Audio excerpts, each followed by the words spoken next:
All right, so let me go ahead and wait. Let's go ahead and wait to put that up. I will have a sip of tea. 2020 is a weird year where I sip my tea through a straw. Okay, so the feed is going on right now. So if for any reason it cuts out for you, I will be emailing you a link later on, as usual, just to keep you in the loop. And so if you missed something, or if you didn't quite understand something, or if you wanted to go over something again, I could definitely help you out with that. So getting back to what we were talking about on Friday, flashbulb memories. So these are very, very vivid emotional events. Now, this could technically be for any type of memory. The day that you graduate high school could be a flashbulb memory. I know for me, the day that I got my PhD, definitely a flashbulb memory. I remember a lot of things about that event. Mostly that my robes were very, very hot and I was very, very bored. And I was basically comparing cell phones with my doctoral advisor because he'd gotten a new cell phone and wanted to show it off. But usually when researchers look at flashbulb memories, they tend to look at memories for events that are pretty well documented and very well known, where most people can remember where they were when they found out about those events. So we talked about a few of those. So for my generation, that would obviously include things like September 11th. I was old enough to remember the Challenger disaster, where a space shuttle exploded during takeoff. I didn't live that far away from where the space shuttles take off, so you could definitely see it in the sky above where I lived. I think more for people your age, for younger folks, you might remember where you were when you heard that Michael Jackson died. You might remember where you were when you heard about the Sandy Hook shooting. You might remember where you were during the 2016 election. Results were finalized. You might remember where you were when you heard the news about Osama bin Laden. So there are a few different flashbulb memories that might work there. And they're very, very vivid. The reason that we call them flashbulb memories is because they look so vivid and so detailed that it's almost like you took a picture of them. But as we kind of close class on Friday, I really want to impress upon you that even though the vividness and the detail is very good, they are no more accurate and no more consistent than other memories. They are just as prone to distortion and error as any other kind of memory. So here again, we were looking at data from Rubin and Tallarico in 2003. So we've got a retention interval of either 1 day, 7 days, 42 days, or 224 days over 6 months. And so you can see that the vividness ratings for flashbulb memories, here indicated by the green bars, never really changes all that much. Notice that the vividness of everyday memories does change. When we look at consistency, though, there is no difference between a flashbulb memory and an everyday memory. Both of these are going to become less consistent over time. So here's the thing about flashbulb memories. They're not any more accurate than regular memories. We just believe that they are, and that's really critical to keep in mind. Now, some people do tend to find consistency.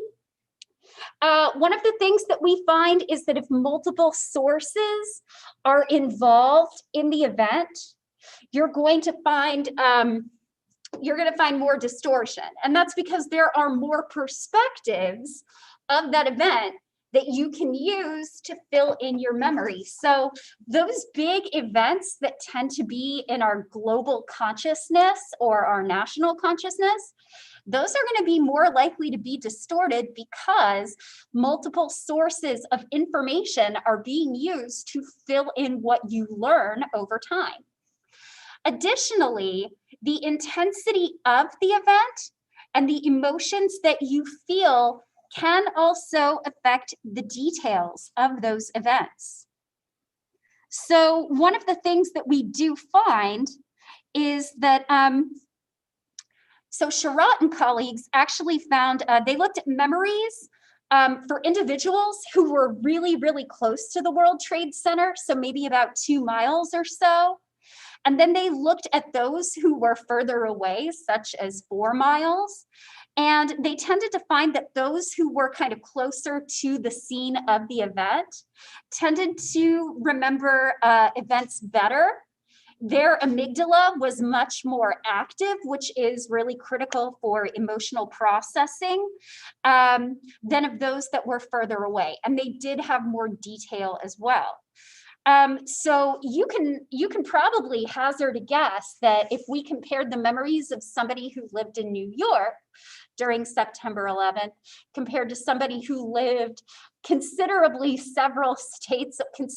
further away, like several states away, odds are pretty good that the memory of the person who's closer by is going to probably be more detailed, and it's going to have much more of an emotional component for that person, and you'll probably see more amygdala activation as well.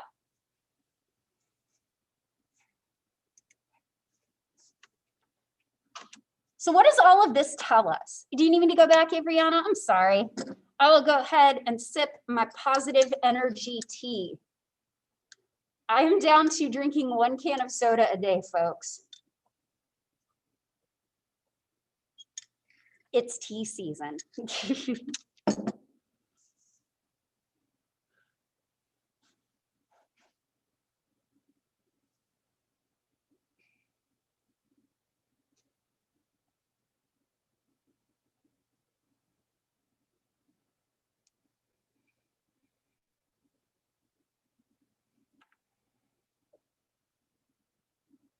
You good? Okay. So what does all of this tell us? So first of all, it tells us that flashbulb memories are not remembered any better than any other type of memory. But depending on certain aspects of the research and depending on what the researchers found, they can be more detailed and more consistent in some instances, certainly not all.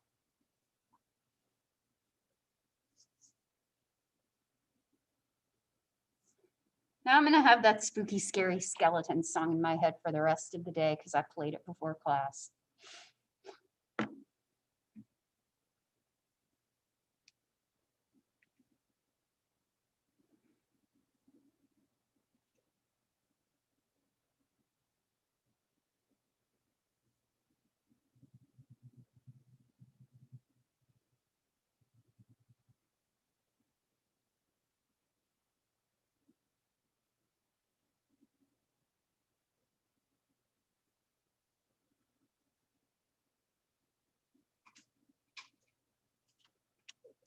So some things that we do find is that they are more detailed with respect to where you were.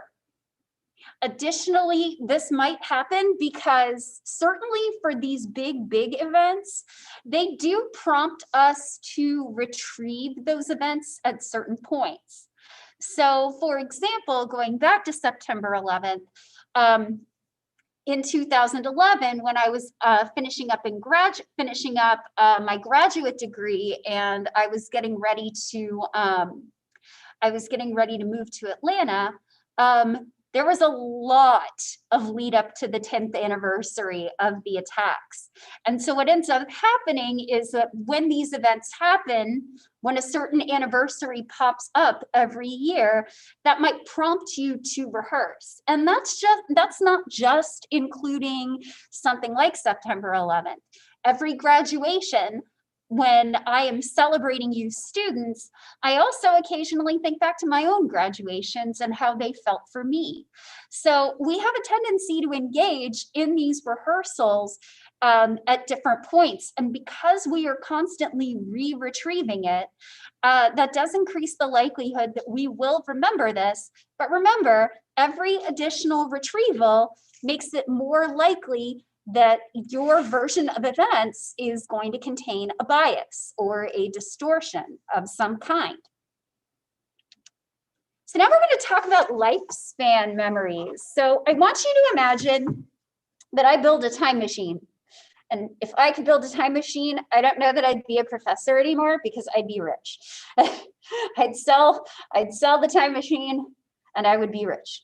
But I want you to imagine that I could get in a time machine and I could basically visit all of you maybe 50 years from now when you're in your 70s. And I'd ask you to look back on your life and the different events that made up your life. And I ask you, what memories tend to stand out most for you? When in your life are most of your memories being recalled from? Are you recalling more memories from childhood? Are you recalling more memories from adolescence and young adulthood? Are you recalling more from middle age or older adulthood? So we're going to talk about memories of our lives over our lifespan. So this is autobiographical memories. So this does not necessarily, it's not all flashbulb memories. Autobiographical memories are memories about your own personal life narrative. So these are memories that are really critical for understanding who you are becoming, and what your overall purpose or narrative is. And one of the things that we find is that when we look at people's autobiographical memory, we tend to find two really interesting things. First of all, we find childhood or infantile amnesia. Generally, if I asked most of you how old you were when you had your how old you were in the first memory that you can remember, most people will report a memory at the age of maybe, if you're lucky, 3, 4, 5, or 6. So if you're zooming in, go ahead and put in the chat, think about your very first memory. Tell me how old you were in that memory. Or you can do it on the Discord, either one.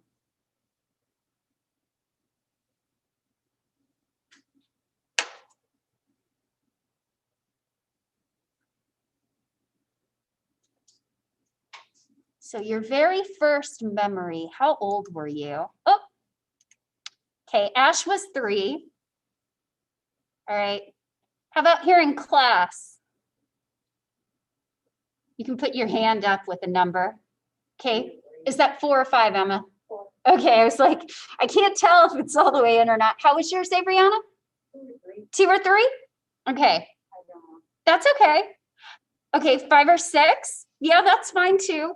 Now, before I'm going to cut this off at the pass because occasionally I get somebody who says this. Dr. Gilchrist, I remember being born. No, you don't. Come on now. So not to be a buzzkill, but let's think about what your brain's capable of doing when you're a newborn infant. And the answer is not much. Your brain is still developing. Your eyes are nearly functionally blind. You do not remember being born. You're remembering stories that your parents told you about when you were born, but you do not actually remember being born itself. You don't have the brain circuitry for that. But most of what we're going to find is that when we go back and look at our earliest memories, most of us don't have any memory prior to age 3, give or take. The other major phenomenon that we find in autobiographical memory, and yes, this is the super scientific name that we give it, it is called the reminiscence bump. I know, right? The reminiscence bump. So if I asked you to bring up as many personal memories of your life, so if I went in my time machine and I found you when you were in your 70s and I asked you to recall all of your memories from your life, the majority of the memories that you recall that are a part of your personal life narrative will typically, a large number of them, in fact, a good majority of them, will come from the ages between 15 and 25.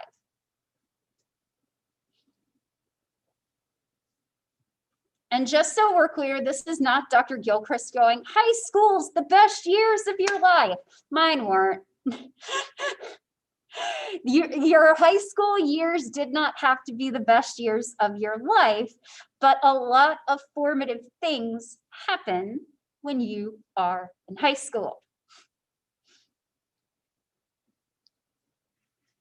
Okay, so we're going to start by talking about childhood amnesia, because this is something that if you're a memory researcher, it's something that kind of boggles the mind a little bit.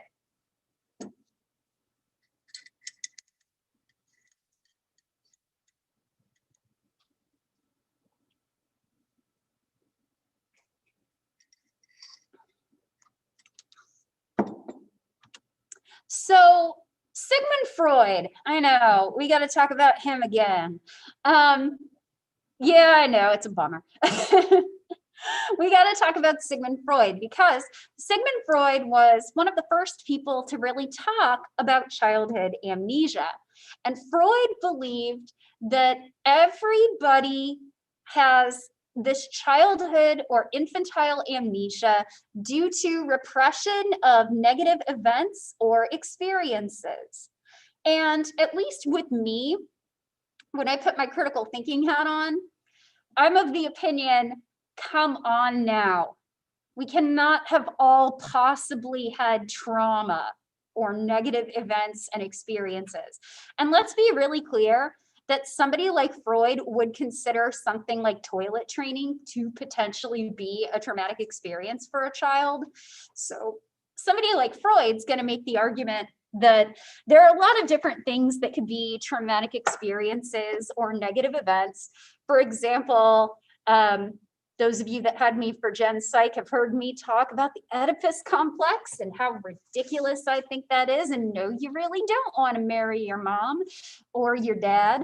But apparently, that's even for Freud traumatic enough that you would want to repress that and anything associated with that.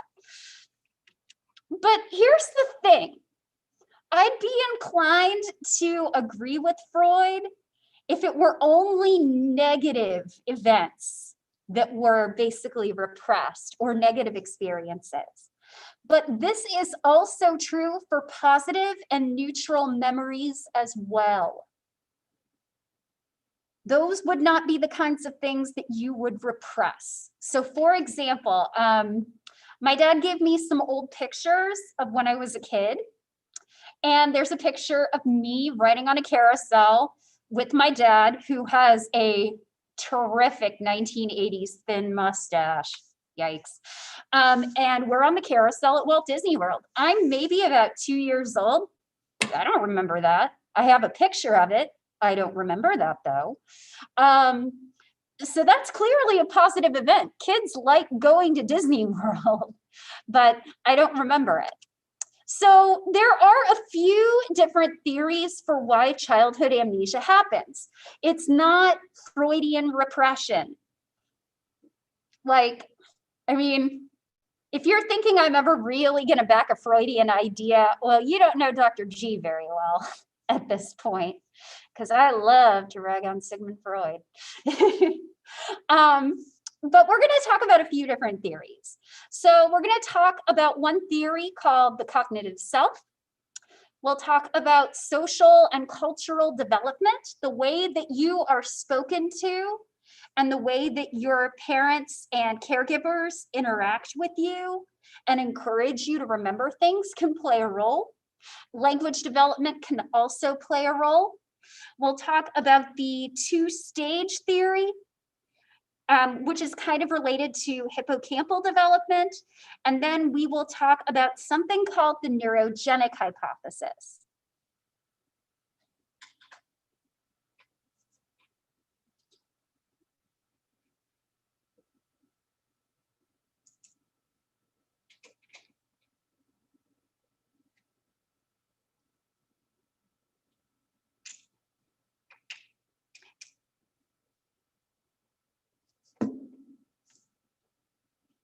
Your book also mentions another really interesting idea that I did not include here in the slides, but I'll bring it up at the very end, which I think is actually kind of interesting. All right, does anybody need some more time here? All right, framework with which you can organize your memories around. Now, some of the evidence that we have for this comes from tests of self-recognition.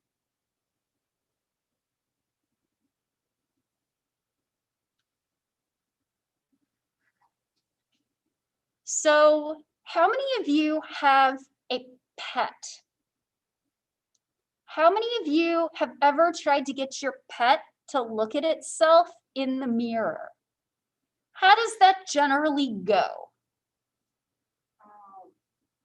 We stare for a hot minute, then try to walk behind it. Okay, so your pet thinks that the mirror image is another pet. Yeah. Okay. How many of you have an experience where your pet looks in the mirror and thinks it's another creature? That it's not itself? I can't even get Smedley or my cat or Earl to basically look in the mirror. They don't care. When Smedley was a puppy, though, I brought him over by Arbac in the summer, and he looked at his reflection in the student lounge door, and he barked at it. He thought it was another dog.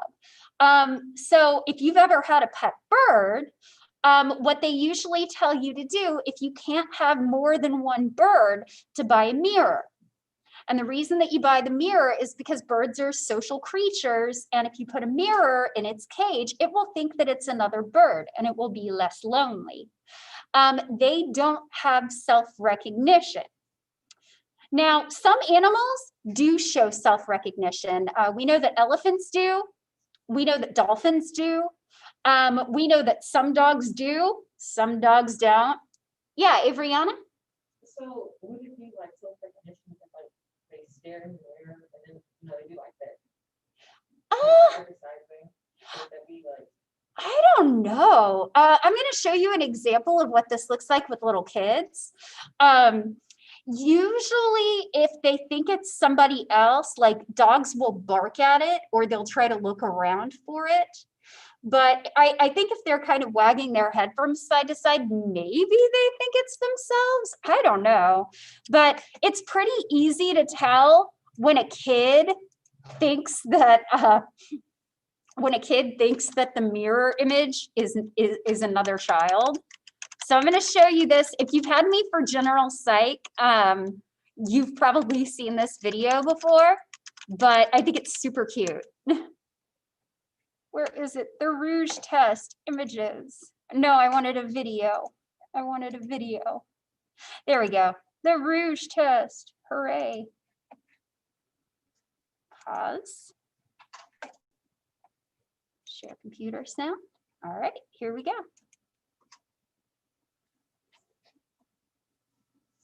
Who's that in the mirror?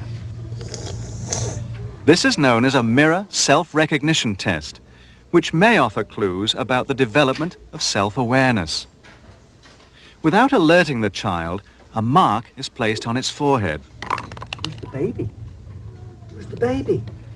Usually, a baby younger than about 18 months doesn't make the connection between itself and the person in the mirror.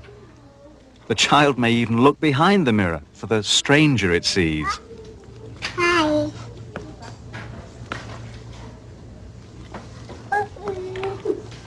Hi. Dad. But by about 18 months, there's a change in the child's awareness.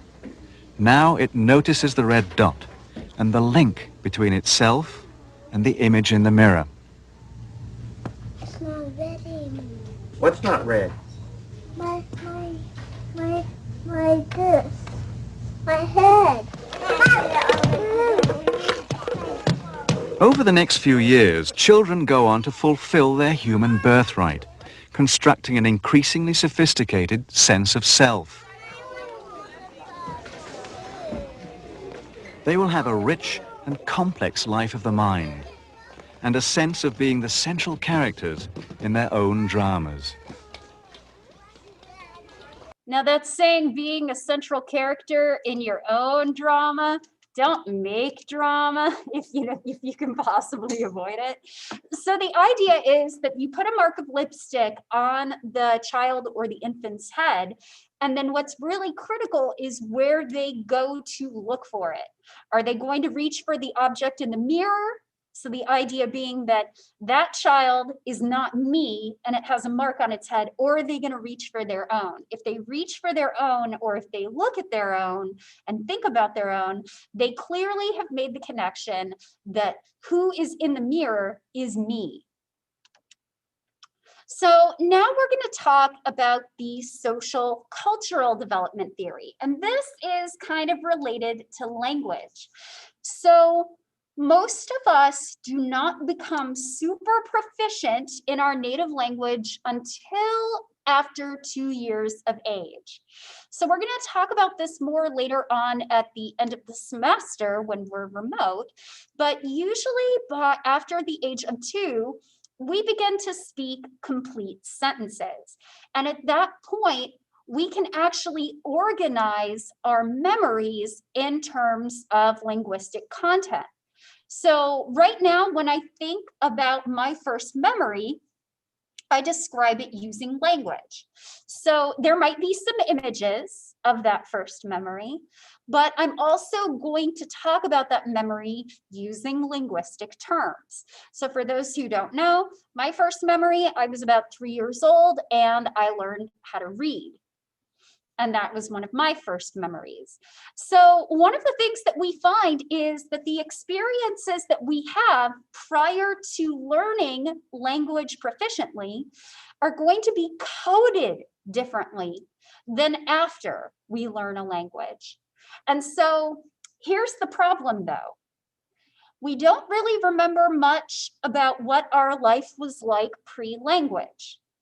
So going back and getting those memories that are coded in a very, very different way from how we used to code them, it's going to be very difficult. And here's where I give you an example that is kind of embarrassing. Who's read the Twilight books? Who is at least familiar with the Twilight books? Okay, good. So oh, let's see. Yeah, I know. Everybody's read the Twilight books. Here's a fun fact for you. My mother was really into Twilight. I came home from grad school one year and she had a Team Edward tiny little Team Edward lunchbox that somebody had given her. And I looked at it for a second. I'm like, Mom, what is this doing here? She's like, somebody got that for me. And I'm like, uh-huh. Sure. Okay, so I'm about to do something really embarrassing because when the books came out, I read all of them to see what all the fuss was about. And that was several hours of my life that me personally, I would like to get back because they were not written very well. But I'm going to use a metaphor from the books. So you know how Bella becomes a vampire and all of her senses become super duper heightened? And then she tries to think back on her memories as a human. And because she has these new senses, her old memories of her life prior to that have this kind of blurry, hazy quality that her current senses can't really translate. Same sort of idea. So basically, Dr. Gilchrist is saying that when you learn language, you become a vampire. No, that is not what I'm saying. But what I'm saying is that when you learn language, you center everything in your life is centered around language. When you're describing things to people, you're using language. When you try to encode your memories, you're using language. And so this becomes a very central part of how you organize your life. It's going to be very, very difficult to take something that was formed before you had this ability and try to rework it into something that you can understand. Does that kind of make sense? So the idea being that when you learn language, you have changed so fundamentally, and your life and how you organize your life has changed so fundamentally that you can't go back to those old things and retrieve them like you would any other memory. So that's part of the social cultural development theory. And if you'd like to burn that Twilight example out of your mind, yeah, so would I. But something that's kind of related to language development is encouraging children to actually remember things. So when we encourage children to think and remember things, we do tend to find that first memories tend to happen at an earlier age. So there is what is called a reminiscing style. And reminiscing style, it doesn't always perfectly break down this way, but we can see some of this breakdown in individualistic cultures such as the United States and many other countries in the Western Hemisphere, and collectivist cultures. Individualistic cultures do not necessarily encourage reminiscing, at least not until you're older. And so parents don't really talk with their children about, hey, do you remember when we went and did this as a family? On the other hand, collectivist cultures are actually more likely to engage in that type of reminiscence, and they encourage their children to reminisce and think back on things. And because of that, what we often tend to find is that, at least for collectivist cultures, their children are, as adults, they tend to report having earlier ages of first memories than places that do not encourage that kind of reminiscing style. So if you want your kids to have an earlier age of their first memory as adults, encourage them to remember things and talk about it with them and talk about their experiences. Okay, now we're going to talk about a two-stage theory, and this was developed by Jack and Hayne in 2010. So they liken childhood amnesia as a two-stage process. Now, for those of you that have had me for biopsychology, you might remember me talking about an absolute refractory period and a relative refractory period. So during an absolute refractory period, a neuron will not fire under any circumstances. In a relative refractory period, a neuron can fire, but the stimulus is going to have to be more intense than it normally would. Well, childhood amnesia apparently has an absolute period and a relative period. So the absolute period basically goes until 2 years. Most children do not report, most adults do not report having a first memory prior to 2 years of age. So we believe that that is an absolute period. It's just not going to happen. And then we have a relative period. So you can form memories earlier than preschool age, but not everybody does. But you can do it. It's not absolute, no, you absolutely cannot.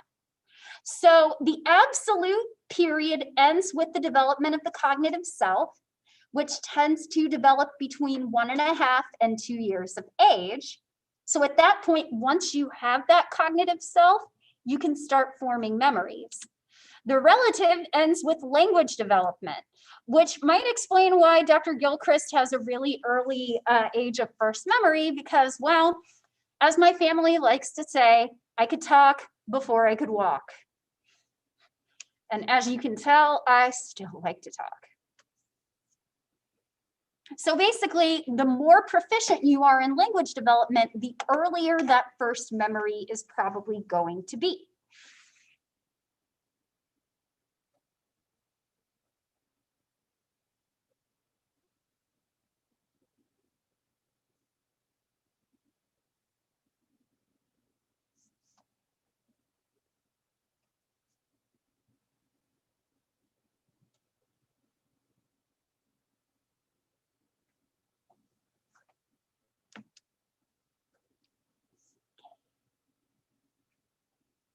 Anybody need some more time? Okay.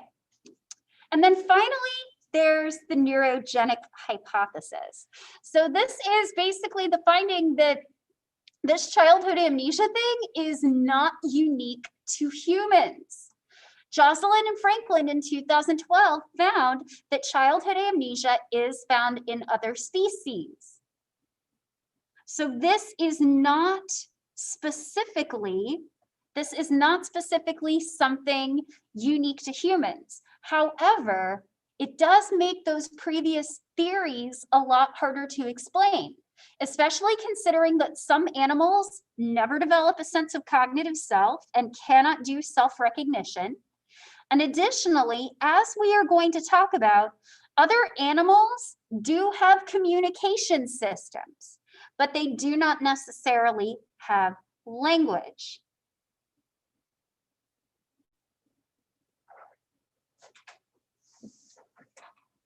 So this does make this a little bit harder to explain.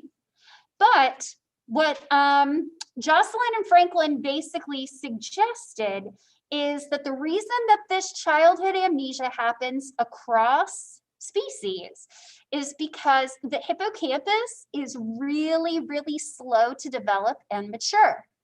Now, as we've kind of talked about, the hippocampus is really critical for forming lots of new long-term memories.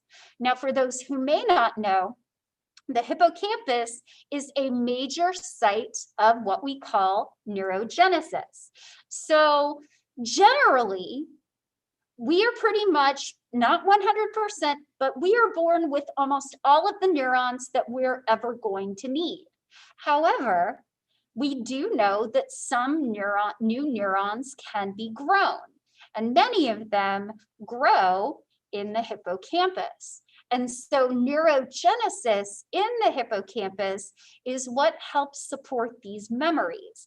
And prior to that neurogenesis, you are not able to utilize the hippocampus to store memories for later use. So that might explain why childhood amnesia exists, because the hippocampus has not fully matured.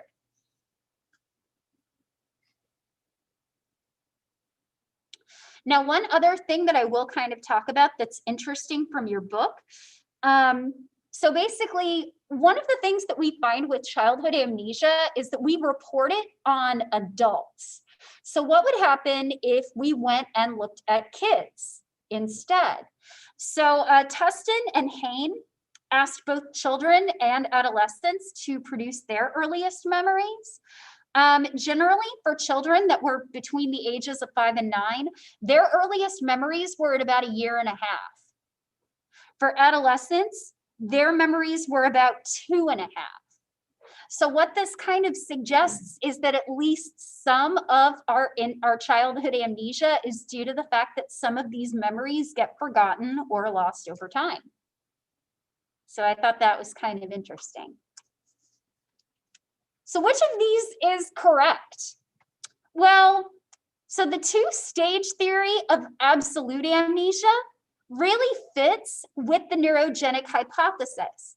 And there are multiple factors that are involved in that relative childhood amnesia, such as language development, having family members, or a culture that encourages you to think back and remember things.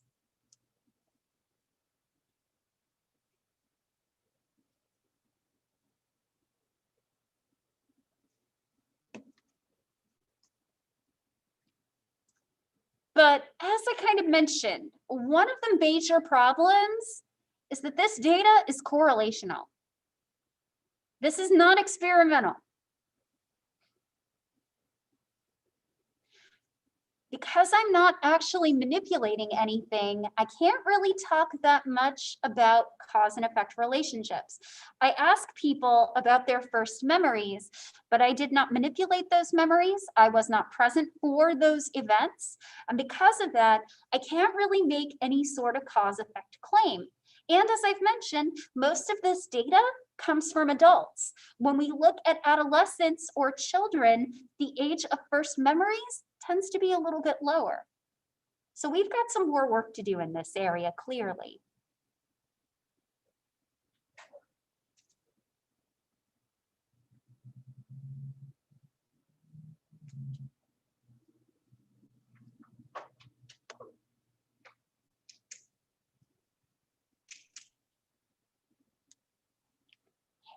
Everybody good? Okay, I can wait.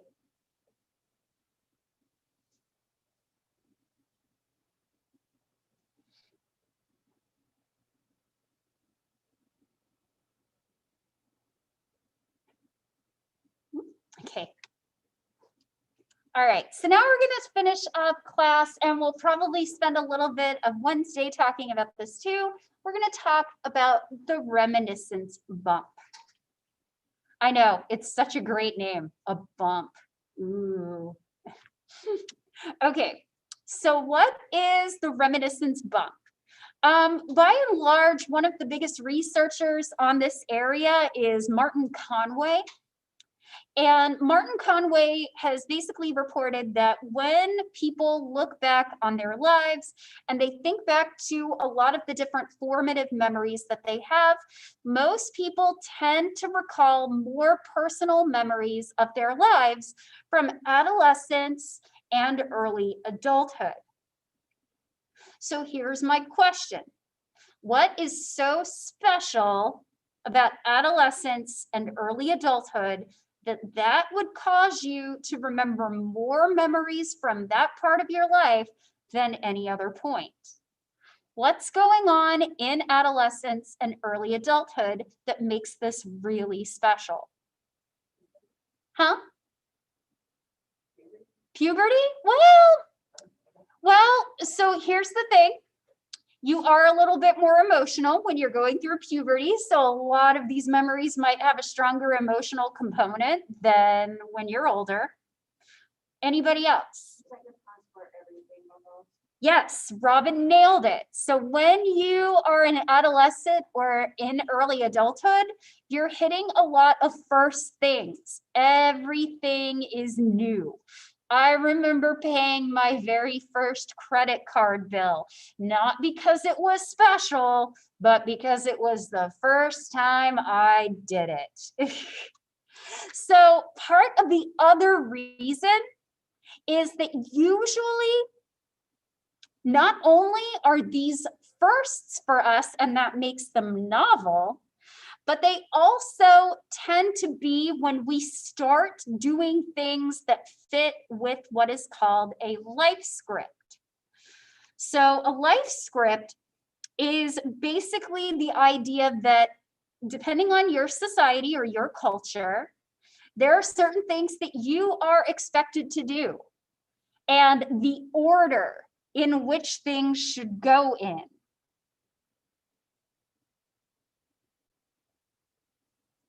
So we have a life script. Would anybody like to share what the life script basically is here in the United States? What's our life script? Yeah, Robin. I know when you like turn 15, you get your permit, Okay. and 16, you get your license. Okay, so you learn to drive when you're 15 and 16, so you get a little bit of freedom from your parents. Then what happens? You graduate high school. Then apply to college, go to school, You go to college, you graduate, then graduate college, get a job, get married, have a house, get out of like. have kids, have a house, and then just do nothing for like 30 years. No, I'm kidding. But that's kind of how we treat it. Most of the major events of the life script happen early in life. Like, to kind of put this into perspective, I'm getting really close to 40. What life script things are there for me? Maybe an over the hill card when I turn 40. But that's about it, you know? Huh? No, I'm not really having a midlife crisis. I'm living my best life. So here's kind of what's interesting is that some support that we have for the idea of a life script is that generally older adults have been asked to remember the most positive events in their lives and the most negative events.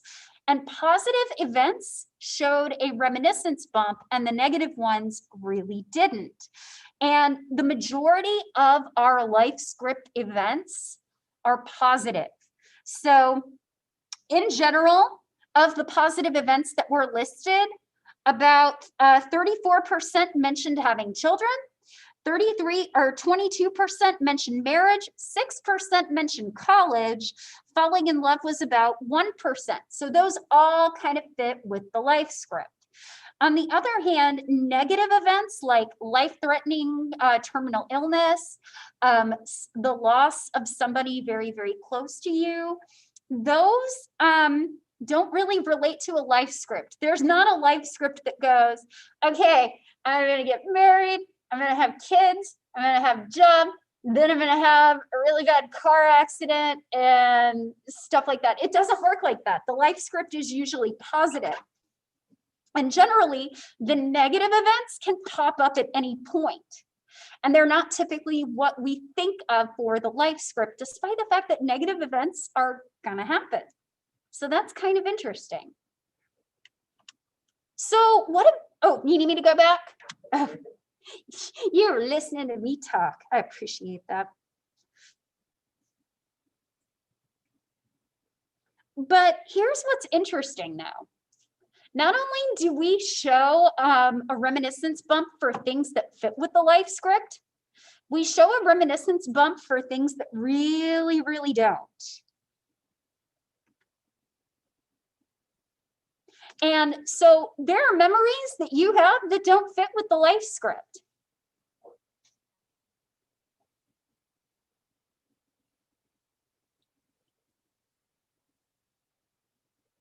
So if you had a really bad experience with bullying, that's not a part of the life script, but it might be really important to you. Or maybe there's a personal achievement that is typically not mentioned in the life script, but it's really, really important to you.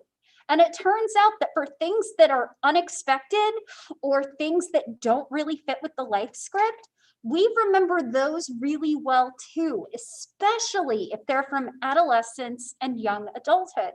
And that's because some of these events are major definers of your identity.